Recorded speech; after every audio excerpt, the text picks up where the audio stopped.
97 డిపోల ముందు ఆర్టీసీ ఉద్యోగులు కడుపు గాలి తమ న్యాయమైన డిమాండ్ల కొరకు 2 ఏళ్లుగా ఎదురు చూస్తూ ఈ ప్రజాపాలన ప్రభుత్వం వచ్చింది, మా సమస్యలు తీరుతాయని చెప్పి ఎంతో ఎదురు చూసి నెల రోజుల ముందు ఆర్టీసీలో ఉన్న ఉద్యోగ సంఘాలన్నీ న్యాయమైన డిమాండ్ల మేరకు ప్రభుత్వానికి నోటీస్ ఇవ్వడం జరిగింది. కానీ ప్రభుత్వానికి కానీ మినిస్టర్లకు కానీ ఏమాత్రం చిత్తశుద్ధి లేక పరిష్కరించకుండా కేవలం నిన్న కంటి తుడుపుగా నలుగురితో ఒక కమిటీ వేసి కాలయాపన చేస్తున్నారు. ఆ కమిటీ గత ప్రభుత్వం కూడా వేసి అంతా నివేదిక ఇవ్వడం జరిగింది. కేవలం ఈ ప్రభుత్వానికి మిగిలింది ఒకటి ఉంది, అపాయింట్మెంట్ డే ప్రకటిస్తే ప్రభుత్వంలో విలీనం అవుతుంది. 1932 ఆర్టీసీ సంస్థ పుట్టినప్పటి నుంచి యూనియన్లను ఏకపక్షంగా నోటి మాటతో గత ప్రభుత్వం రద్దు చేసి దాని ఫలితం అనుభవిస్తున్నారు.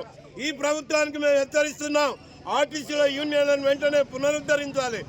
ఆర్టీసీలో రిటైర్మెంట్ అయిన ఉద్యోగులకు బకాయిలు చెల్లించకపోగా ఎంతో మంది నిరాదరణకు గురై డబ్బులు లేక చాలా మంది మరణించడం జరిగింది. కాబట్టి పెండింగ్ లో ఉన్న ఆర్టీసీ ఉద్యోగుల బకాయిలను వెంటనే చెల్లించాలి. తర్వాత ఆర్టీసీలో ఈవీ బస్సుల పాలసీ తెచ్చి ఎలక్ట్రిక్ బస్సులను అడ్డగోలుగా ప్రైవేట్ కంపెనీలకు అప్పచెప్తూ ఆర్టీసీలో వచ్చే ఏదైతే ఉద్యోగాలు ఉన్నాయో వాటిని ఎవరికి పేదవారికి అందకుండా చేస్తుండ్రు. ప్రైవేట్ ఎలక్ట్రిక్ బస్సులు బడా భూస్వాములవి పెత్తందారులవి ఉన్నాయి.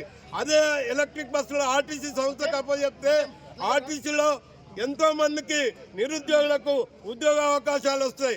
ఆర్టీసీలో ఉద్యోగం అంటే రోస్టర్ పద్ధతిలో, రిజర్వేషన్ పద్ధతిలో బీద బడుగు బలహీన వర్గాలకు ఉద్యోగాలు వస్తాయి.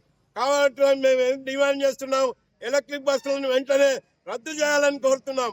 అదేవిధంగా ఈ టైం అయిపోయిన అద్దె బస్సులను కూడా రద్దు చేసి వాటి స్థానంలో ఆర్టీ బస్సులను పెంచాలని కోరుతున్నాం. ఆర్టీసీలో ఉద్యోగుల సమస్యల న్యాయమైన డిమాండ్లు ఇవి. కేవలం కంటి తుడుపు చర్యగా ఏదో మేము నిన్న ఐఏఎస్లు వచ్చి 4 గంటలు చర్చలు జరిపి మా మాట వింటే వినండి, లేకుంటే మీ ఇష్టం అనే తీరుగా నిర్లక్ష్య ధోరణితో ఉన్నారు. ప్రభుత్వం దీంట్లో కల్పించుకొని వెంటనే మా న్యాయమైన డిమాండ్లను పరిష్కరించి వారు ఏదైతే ప్రతిష్టాత్మకంగా తీసుకున్న మహాలక్ష్మి పథకాన్ని విజయవంతం చేస్తున్న ఆర్టీసీ కార్మికుల శ్రమను గుర్తించి మా సమ్మెను న్యాయమైన డిమాండ్లను పరిష్కరించి శాంతియుతంగా సమ్మెను విరమింపజేయాలని డిమాండ్ చేస్తూ ధన్యవాదాలు. మీకు ఇచ్చిన హామీలని అమలు చేయాలని మేము అడుగుతున్నాము. మేము అందరు మహిళలు కనిపిస్తున్నారు కానీ మన ఆర్టీసీలో ఉన్న మహిళలు మాత్రం మీకు ఎందుకు మా మీద ఎందుకు జాలనిపిస్తుందో తెలియట్లేదు. మీరు ఏదైతే ఉచిత ప్రయాణం మహిళలకని ఎట్లయితే చేపట్టిందో ఆ కార్యక్రమము మేము ఎంత లేడీస్ని ఒక బస్సులో 100, 120, 150 మంది ఉన్నా కూడా మేము ఏ మాట ఎంత ఇబ్బందులు మాకు ఎన్ని సమస్యలు ఉన్నా కూడా మేము అది మీ మాట ప్రకారంగా సక్సెస్ చేస్తున్నాము. అయినా కూడా ప్రతి ఒక్క ఆడబిడ్డ మీకు కనిపిస్తుంది కానీ ఆర్టీసీలో ఉన్న ఆడవాళ్ళు ఎంత ఇబ్బందులు పడుతున్నారు అనేది మీకు కనబడట్లేదు. 8 అవర్స్ ఉద్యోగాలు అని చెప్తున్నారు కానీ మాకు ఏది కూడా 14 అవర్స్ నుంచి ఏది కూడా తక్కువ అవర్స్ ఒక్క డ్యూటీ కూడా మా డిపోలో అయితే ప్రస్తుతం లేదు.